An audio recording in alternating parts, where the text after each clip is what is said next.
are we modeling for our kids, the relationships they should have, the partner they should choose? Is this what it looks like for them? Yeah. And now we're at this place where, this is what we want them to have. What's up, guys? Excited that you're with me today for this conversation with my buddy Lance Salazar. And today we're talking marriage. Now, I tell you, 4 years ago, Lance and his wife, Brandy, as he shared with me, they were nearly divorced. And the story that we get into today is what happened since that moment when it felt like it was all going to fall apart until right now when they are literally teaching people how to create a legendary relationship, legendary family. They have a program, a company called Legendary Couples with Kids, and they share lessons through their courses and private groups and other resources, but they're guiding people on how to align values, create a vision, a plan, commitments, and habits for their relationship. They're on a mission to help couples to stay connected and to model for their children how they create these relationships for themselves. This is an incredible story. Lance is not only one of the most genuine people, he's one of the smartest people.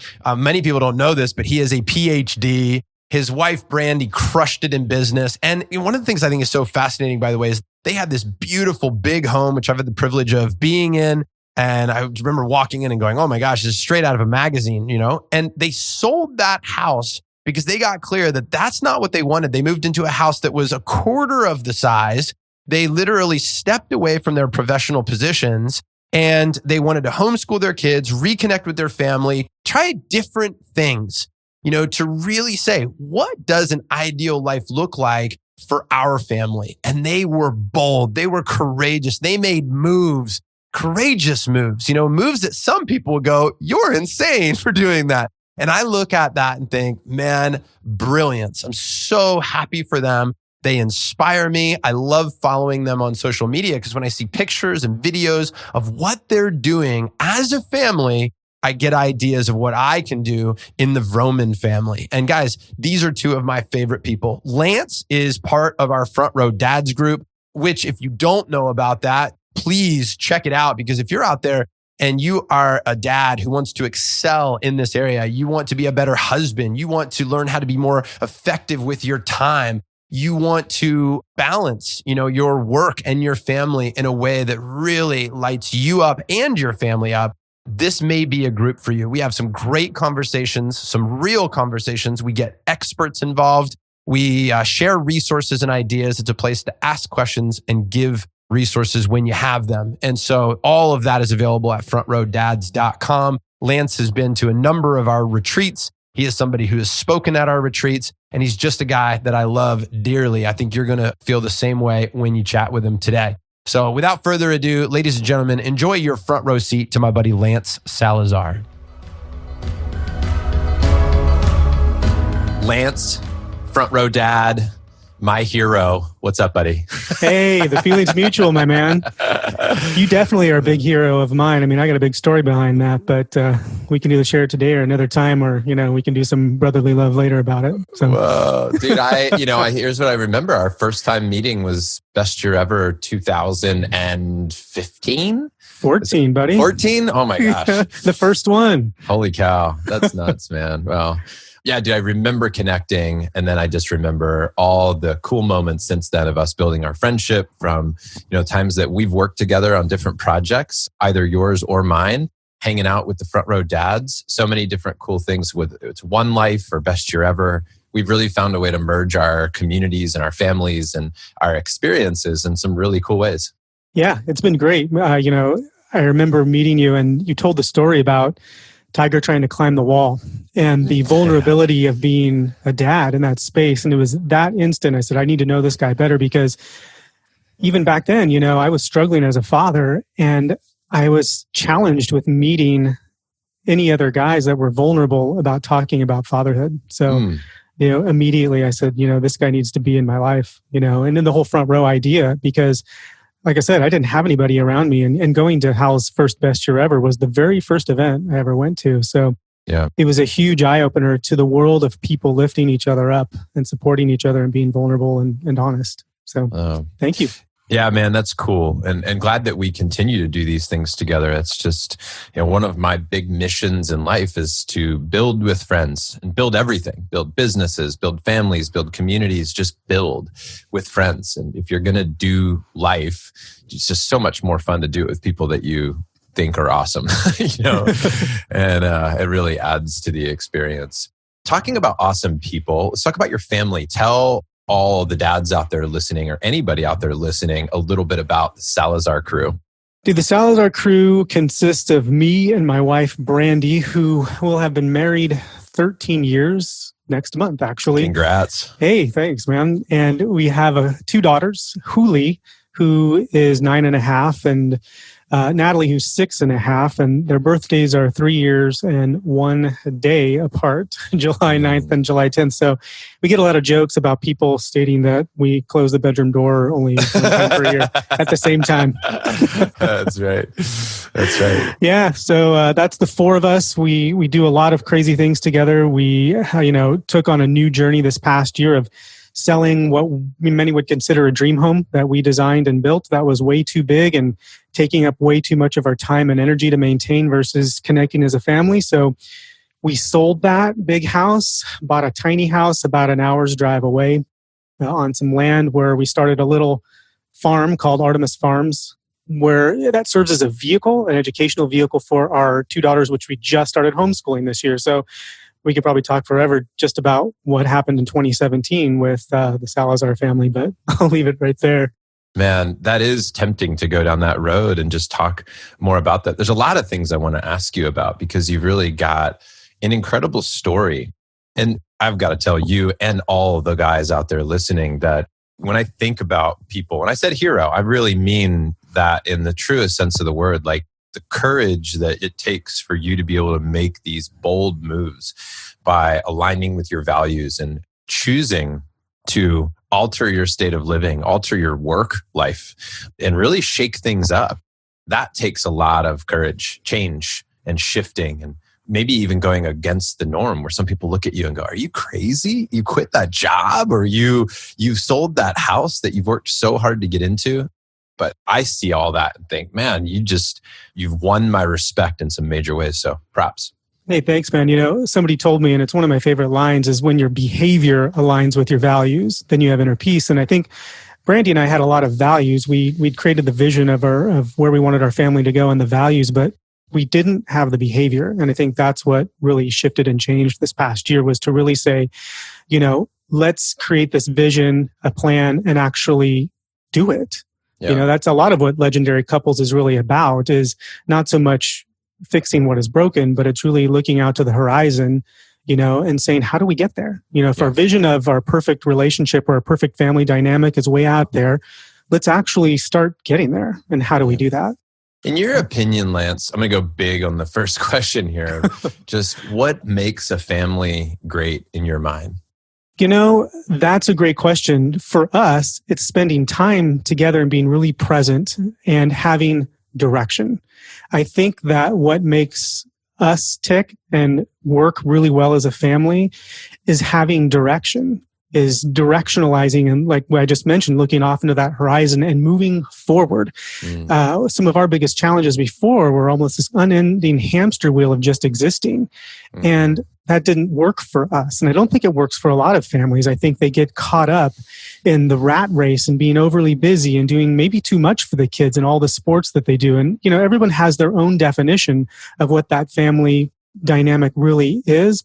And I think for us, or I know for us, it's really just having direction and pushing that vision forward and trying new things and being uncomfortable and supporting each other in that. You may have noticed Brandy, for example, has posted about how Huli, our 9-year-old, wants to start a podcast for kids. And Natalie wants to start a YouTube channel on cooking. She loves to cook. So we take the things they're passionate about, like Huli asking questions. That kid can ask 1,000 questions every day. That's right. And Natalie loves to cook. So why not create something they can move forward with regard to their passions versus just Huli asking us questions all the time, or Natalie just baking or cooking with us in the kitchen all the time?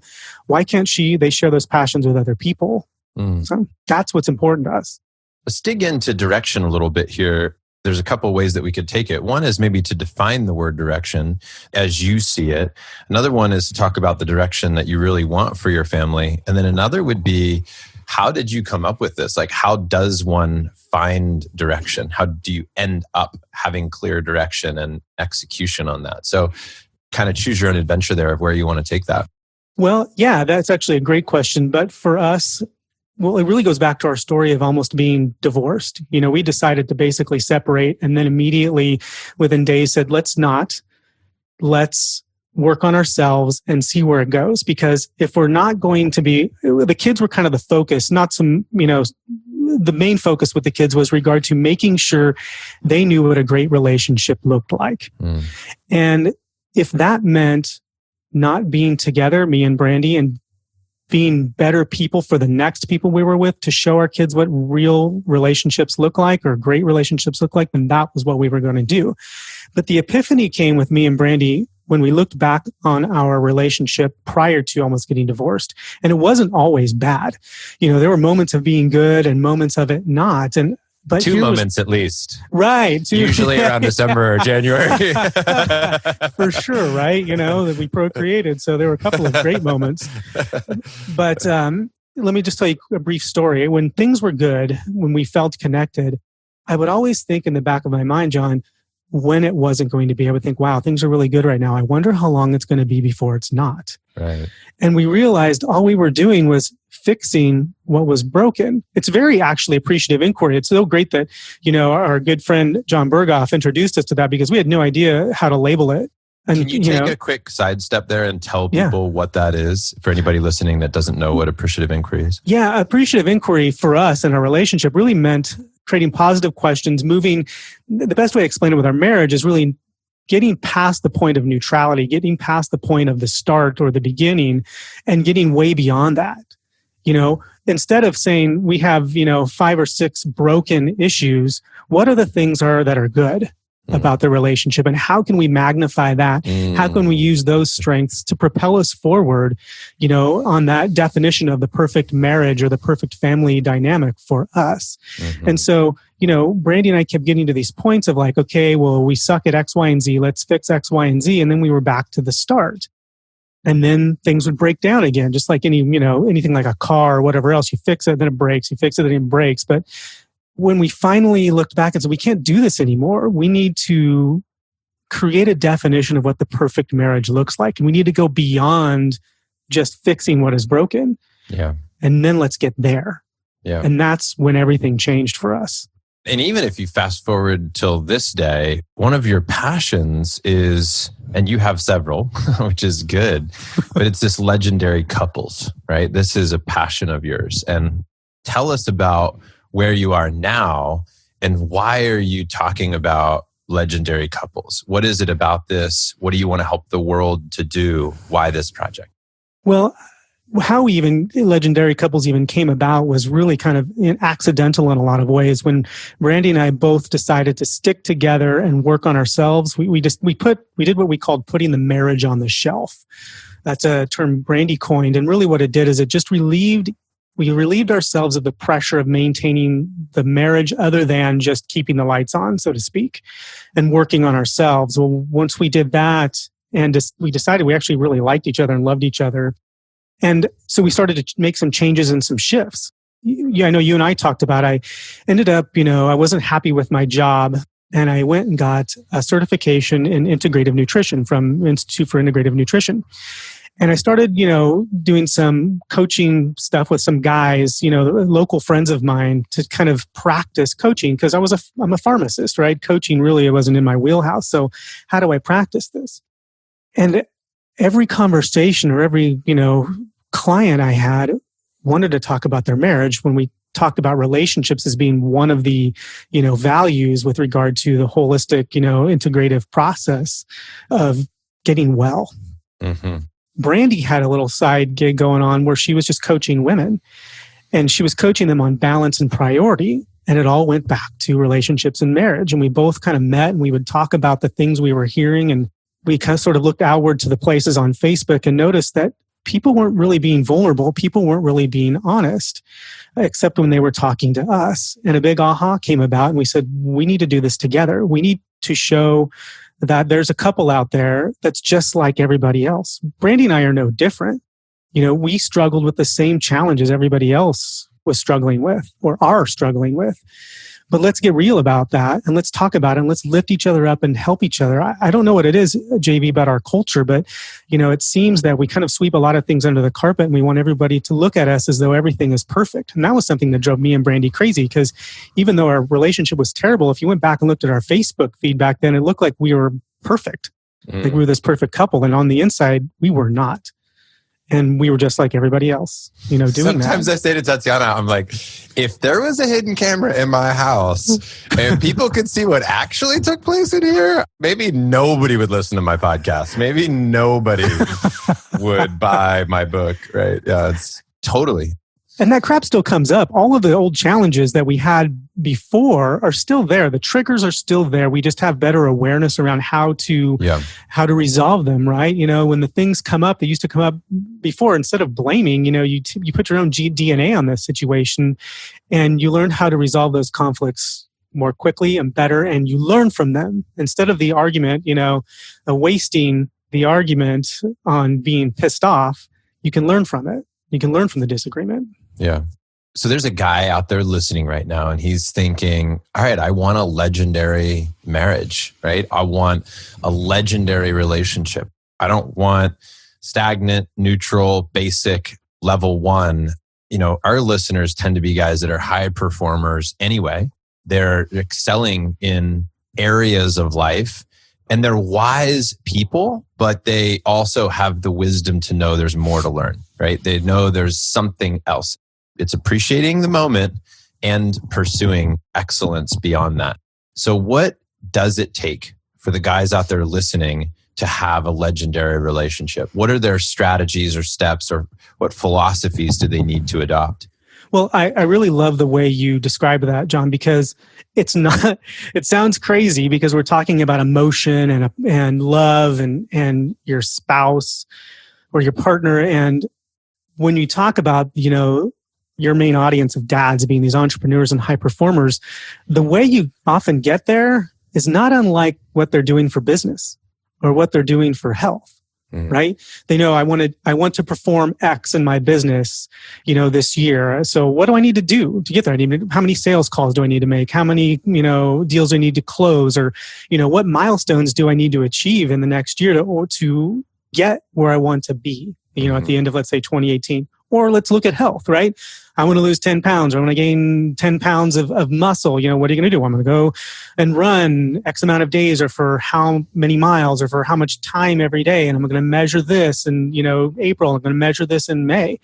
And so when it comes to your relationship, if you apply a lot of those same principles, albeit it sounds a little bit kind of maybe task oriented, you create those habits that become just second nature after a while. For example, when our sex life wasn't great, what did Brandy and I do? We literally created scheduling around it and tracking when we were doing it, right? It sounds crazy, but then it just becomes habitual and normal after a while versus, checking the boxes. But one of the first things that, couples need to do is get together and create that vision. What does that look like? Just like I described earlier. And then just like a business or a health plan or, any of that, you create those commitments and those habits on getting there.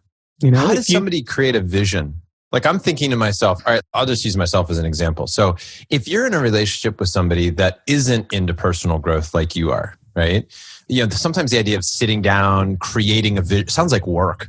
And, sometimes I think people have the beliefs that, and this isn't right, wrong, it's just what it is, right? It's like the belief that, hey, maybe it shouldn't be that hard. Like if it's real love, should you really have to work at it that hard, or shouldn't it just be like effortless and flowing, if you will, right? It should just work. Why do we have to work at it so hard? Is that a sign that something is wrong? And I think that sometimes, like, I would imagine that there's guys out there listening. They're like, if I go to my wife and say, let's sit down and create a vision, maybe they get some pushback. Maybe there's some wives out there or partners out there that are just like, yes, a vision, that sounds great. But I also think about the guys that, they might go to somebody and say, what, are you saying something's wrong with us? Like, are you saying, like, what do you mean creative vision? Like, a vision's to be happy. So, let's get busy being happy.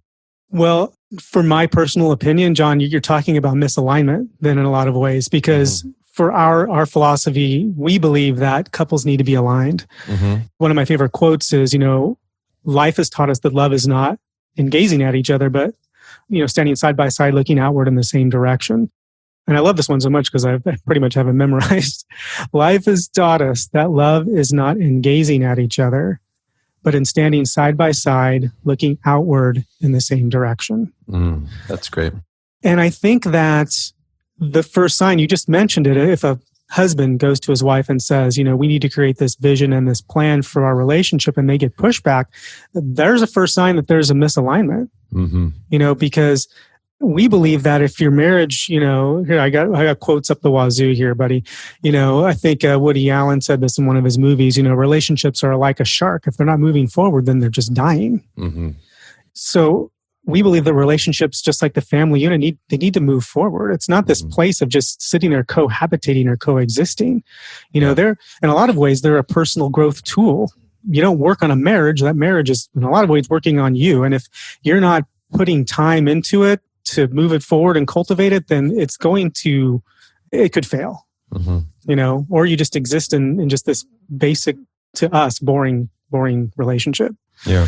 So I think there just needs to be some heavy communication, and it could just be as simple as on a date night or at least setting up, teeing off on a date night or at a time when the kids are in bed. It's just sitting down with your spouse and asking, what's the definition of marriage to you? What does a beautiful marriage look like to you? And question. These are hard conversations to have, but they're uncomfortable. But just like anything else, right? We grow from the uncomfortable places. Yeah. Comfort, the enemy of progress, right? And asking those questions are uncomfortable, but they bring us closer together.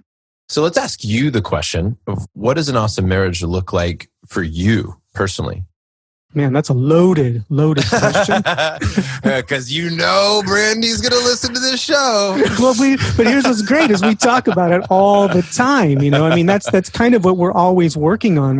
We check in a lot, and that's a big part of it is checking in. Yeah, is setting aside that time to check in, and we just do it, on the cuff now, just because we've got a lot of practice in it. But before it was like, okay, Sunday evenings at this time, we're going to get together and we're going to talk about X, Y, and Z. We're going to plan the week. We're going to talk about what we're doing well and what we're not, just like in some ways of business. But, it's drawn us closer together. And so for us, it's just our perfect marriage is being able to confide everything in each other, support each other, having things to work on together. I mean, it's pretty crazy that two people who kind of, really just didn't like each other we're doing everything together. Now, what we're doing is pretty drastic and is obviously, not for everybody, but for us, the quality time spending in working on projects, on our relationship and on our family is the perfect marriage for us. It's just constantly moving things forward.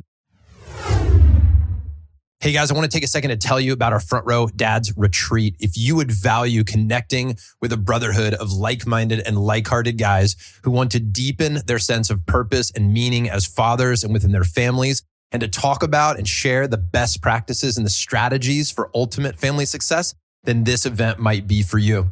If you would value being around high-performing guys without the big egos, guys that believe in being family men with businesses and not businessmen with families, you might enjoy our Front Row Dads Retreat. Twice a year, we're getting together in person, small groups, cool locations, guest experts, and so much more for these events. We've now done this multiple times. It has sold out every single time. And if you're excited about it, make sure to check it out at frontrowdads.com where you can apply for the next retreat.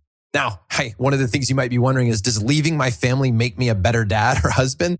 The answer is, for many of you, I know you travel a bunch, you do other things. And the idea for this one is you have to retreat to advance. You have to take a step back to gain the perspective so that we can go back and crush it within our families. This is the same concept that works in business, where you take a moment You think, you plan, you strategize, you work on your family so that you can be better in your family. If that all sounds good, check it out, frontrowdads.com. I'm going to bounce all over the place here, but that's my interview style. What's the impact on the kids? I'm just thinking about like, since you've really dug in, and I know that's tough because your kids are also different ages than when they were, you were going through stuff. But I'm always fascinated by when we pivot and adjust and change our habits and change our approaches or our energy around each other with our spouses. Or even if you're not married, rather you're a single dad, right? It's like your energy shift or how you show up, the impact that has on our kids. I've seen it go both ways where Tiger will watch me do something productive or healthy, like take deep breaths. And then I see him get stressed and take deep breaths. I'm like, yeah. And then I also see him talk in like this passive aggressive way. And I'm like, where did he learn that? I wonder who else speaks like that. Right? Oh, yeah. We're around our kids a lot, right? Since we're homeschooling. So they model our, behavior for sure. They take on everything that we do. They're like sponges, right? We can tell them one thing, but, they're going to do what we show them, not tell them. I firmly believe that they have watched a huge transformation in our relationship as a married couple. And while I couldn't be more proud of what Brandy and I have created together to show the girls what creating a great marriage looks like. And there have been a couple of indicators. I remember when our relationship wasn't great, it was in that zone of, good, bad, or okay, bad. And anytime we would show affection towards each other, the girls would be like, ew, or try to get between us or were confused by it. It was almost like they didn't really understand it. And so we obviously weren't showing true love or weren't doing it enough to where now it doesn't even faze them. It doesn't like, there's mommy and daddy showing affection for each other because that's what a great relationship looks like. Brandy and I have also done a great job also becoming a really great team. I think a lot of couples, with their children tend to sometimes, I don't know, if not unintentionally, but they undermine each other. Yeah. Right? Well, if daddy says no, I'm just going to go ask mommy, or it's really bad. Yeah. And Cooley did something, it actually wasn't all that long ago, maybe 7 or so months ago. And Brandy and I literally very gently kind of said the same lesson to her. And she was pissed off about it. And she storms off. And as she goes to her room, she turns around and looks at it. She goes, you two are, you're like a good team, and just turns around and walks off. And Brandy and I looked at each other and high-fived each other. Wow. So the impact it's had on the kids is just showing them we want them to have what we have. And that was really the biggest thing behind Legendary Couples was that, are we modeling in this relationship we're in now, which at the time was when we were considering separation, are we modeling for our kids, the relationships they should have, the partner they should choose? Is this what it looks like for them? Yeah. And now we're at this place where, this is what we want them to have. And I love the team thing that we're talking about because to really be on a team. So I've taken many jabs at Tatiana over the years, whether that be in like this, like, Mom, my kids really don't know what's going on, but they probably do. Those types of like passive aggressive comments that I can look back and think that I've made over the years. And when I'm acting maturely, when I'm aware and centered and present and coming from a place of strength and love, I remind myself that like she's on my team. She is my teammate. And literally, like if I tear her down in front of the boys, I might have momentary relief, like, I got a shot in, way to go, John. But over the long haul, when you really are conscious about this whole thing, like you can't tear down your teammate. Even if you are divorced or whatever it might be, it's like there's still a massive influence in your child's life. And it's almost like the more challenged that you are as a man, the more important it is to show your kids how to respond properly to those things and how to work with people, especially when you're challenged, right? Because that's like the greatest lesson we can teach our kids. When you're going through a tough time with your spouse or your partner or whatever it is, like, that's the best time to show your kids how to deal with adversity, and how to actually not. And I'm going to quote something, I'll probably misquote it, but I got the concept from The Way of the Superior Man, which is this idea of feeling somebody but remaining free of that person, right? It's like I can feel that person. I can empathize or feel into their energy. I can notice it, but not be attached to it and be free of it. And when we have teammates, we can do the same thing, right? When we're really a teammate and a real partner with somebody, we can navigate both the challenging times and, of course, much easier to be an awesome teammate in the good times. You're absolutely right. Your partner is your ally, not your adversary. Yeah. Right. They are. They're exactly your teammate. And, Brandy and I, like you just said with the challenges, we now argue in front of the girls. And I don't want to call it arguing, but we have disagreements because when we live in a small house now, so we really can't get away from it. We don't have a choice. Right? We don't have a choice. But they get to see us resolve those differences. Yeah. And when we first started doing it, I remember it would upset our older daughter, Hule. She's like, I don't like it with seeing you guys, talk to each other like that. I said, you know what, love, though? I need you to understand that mommy and daddy have gotten really good at solving these issues, now. And that's not an ego stroke. It's just we practiced, we've gotten great at listening to each other and understanding. And, when I talk to guys even about, navigating difficult situations, or when disagreements pop up, it's not often the idea or the concept or what we want to say that's really the problem. It's really, in a lot of ways, how we say it. I think a lot of people get into this space of blame or, if there's an issue or something that needs to be solved, they'll say, you need to do this versus saying something like, this is how I feel, about this. So when we switch that, we move from our head into our heart and talk about, rather than putting the onus on the other person and putting our own DNA on it and saying, I feel this and I'm willing to do this in the situation. I think that, you could be disagreeing about the same thing, but it's all about how you convey that. That gets us to the point of resolution. When you're having a disagreement or whatever somebody would label that as, an argument, a fight, whatever, how do you keep your cool?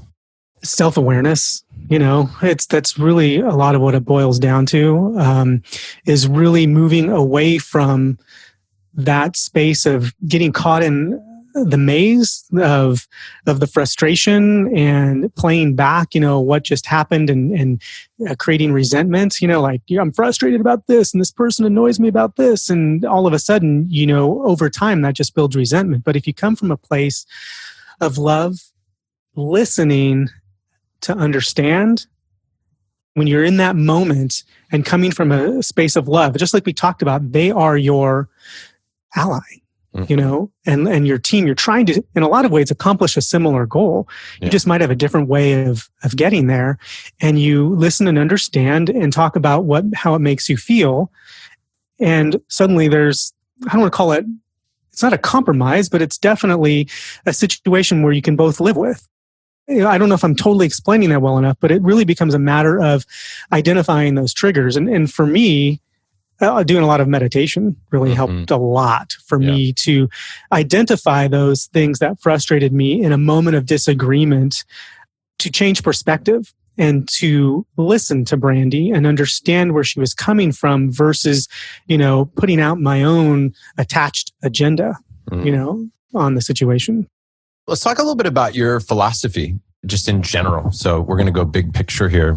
The philosophy that you've shared with me is the you, partnership, friendship, and lovers. So 4 pieces, right? You, partnership, friendship, and lovers. Talk us through that a little bit. Yeah, it's funny. Brandy and I, one of the biggest challenges in even creating, the philosophy behind Legendary Couples is when we were doing all of this work to try and create something that people could digest. We put all these Post-its up on a sliding glass door, and there were like hundreds of these things. And we started kind of lumping them together in a way that sort of made sense. And then we sat and looked at them and stared at them and we're like, well, what are all these things? What are all these little pieces? And we said, well, here's a part that's about kind of personal growth and personal development. And we're like, well, that's kind of the you. That's you working on yourself. Because, we're not big believers in the whole, you completely, the Jerry Maguire line. No, we're both independent people. We can create happiness and love for ourselves. Technically, your partner is not responsible for that.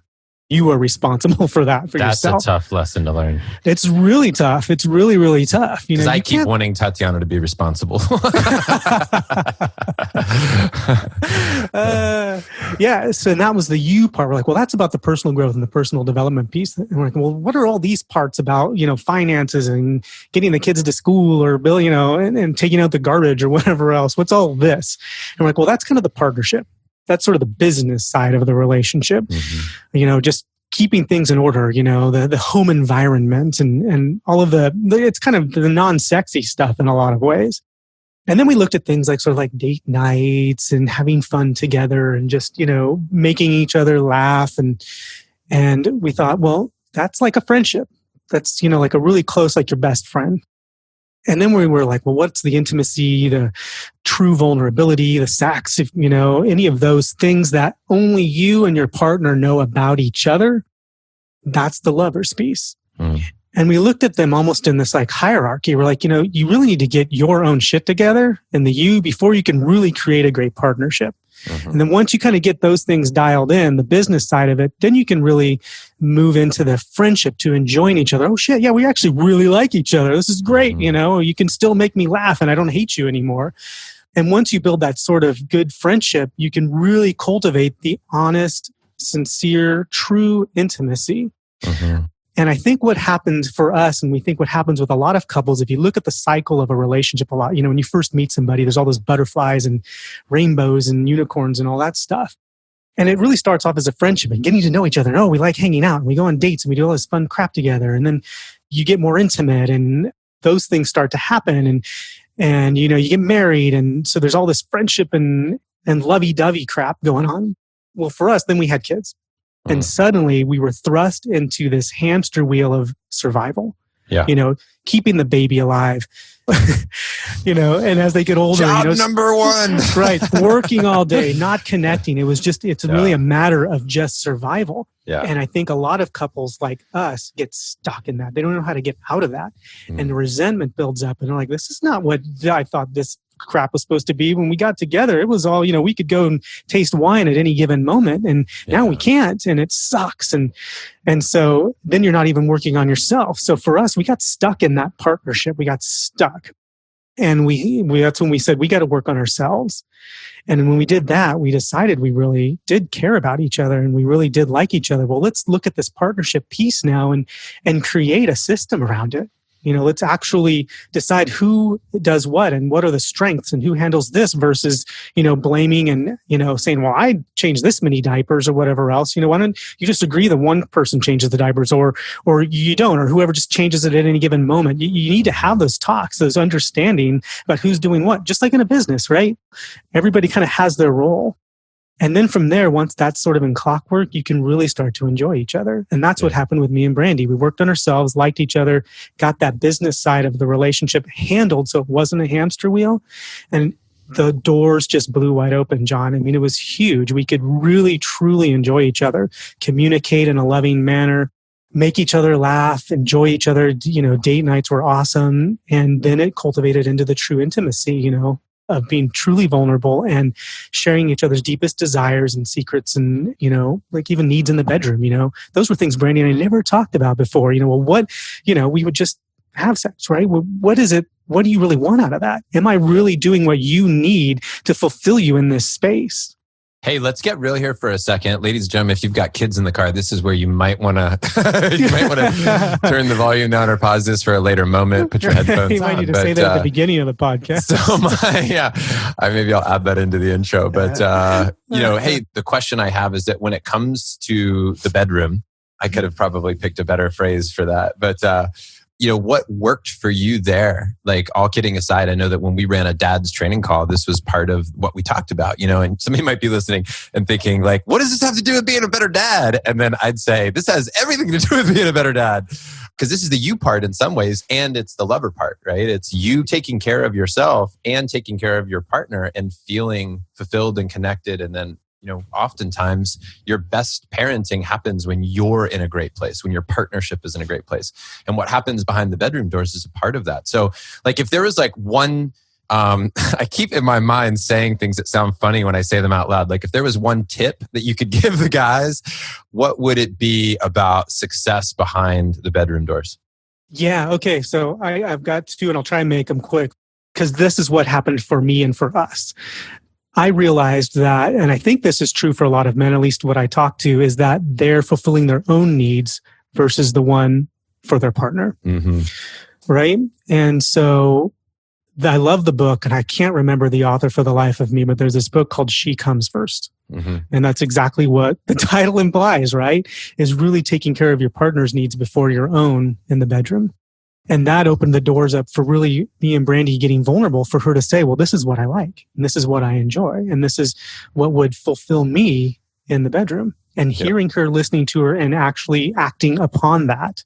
And then truthfully, I mean, like I said, I think we've turned this off for the kids already, so they're not listening at this point, is when you do that for your wife, she will do pretty much anything for you. At least mine did, right? And the other part is really, it depends on where you are in your sex life, because there was a time when we just weren't doing it. We just weren't. And it sounds unsexy, but we scheduled it. And I've heard a lot of people give that advice, if you're finding hard, the hard time to sort of generate, maybe it's a libido issue or whatever else, you just make it happen.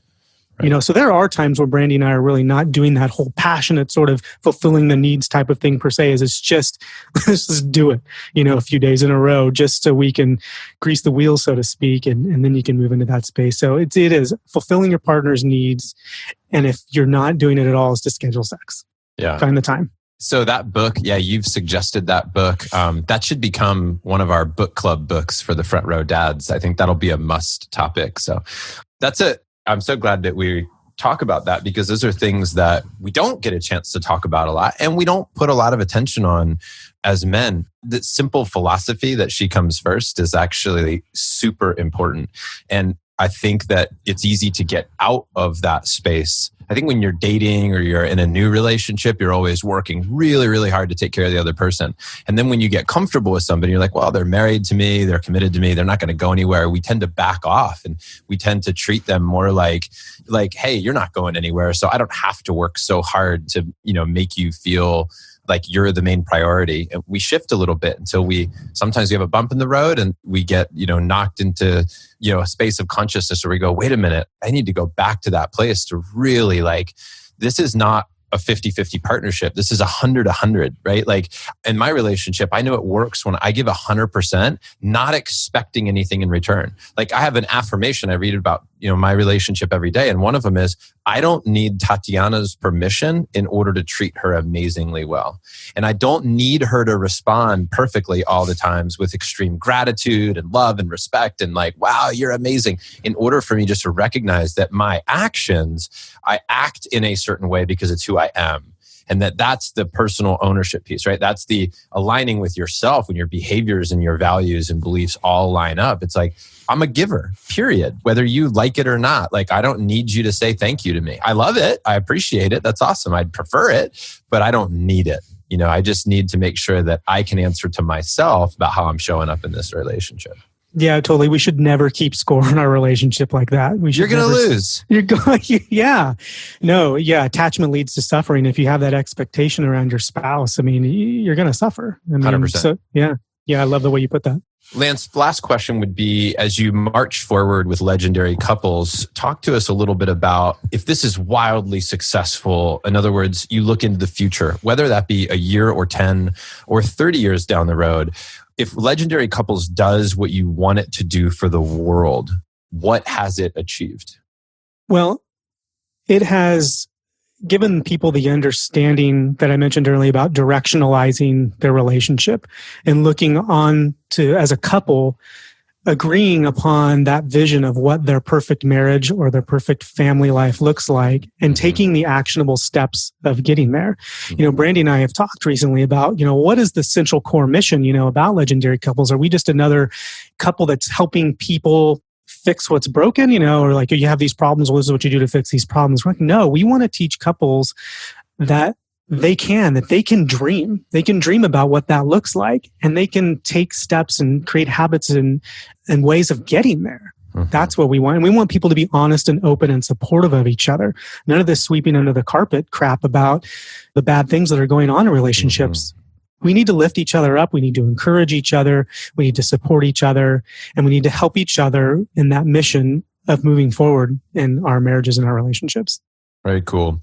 Lance, if somebody's out there listening and they want to get more about legendary couples, they think this might be something that would benefit them.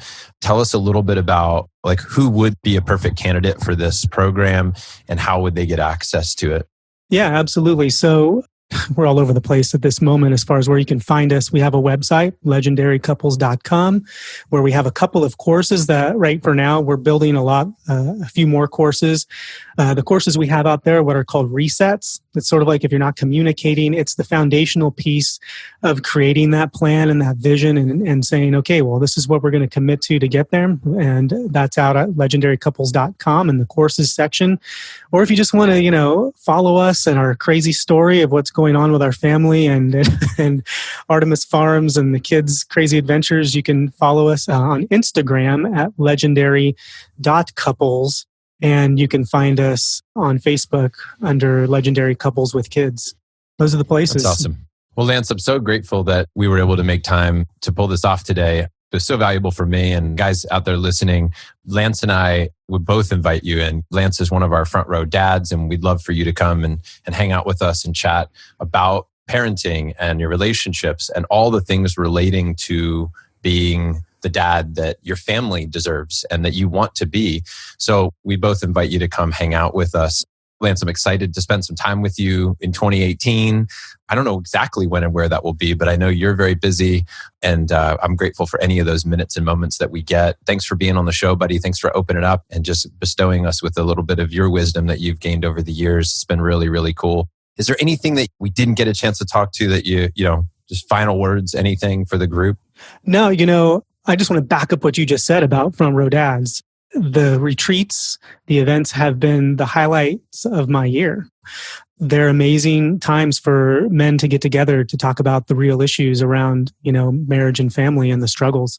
So yeah, any guys out there that are listening that, are considering coming to the events that haven't been yet, you will not regret it. Well, I'm so grateful that you shared that. And guys, as you're listening to this episode, we are probably just a couple of weeks away, in fact, from our spring retreat, which is going to be here in Austin, March 21st through the 23rd.